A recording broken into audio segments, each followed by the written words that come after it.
for a millennial, man, listen to somebody that's older than you.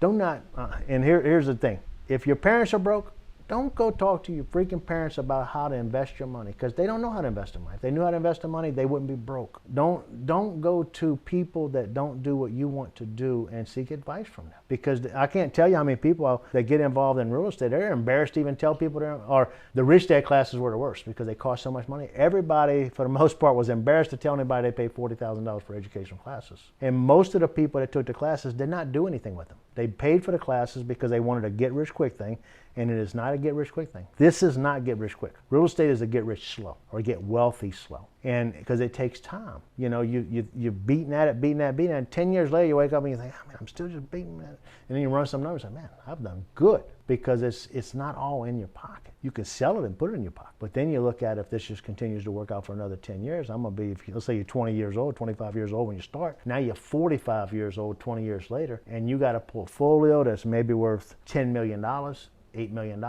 and now you're bringing in a good profit of $20,000 a month, or plus or minus whatever, and you're in a position to retire at age 45.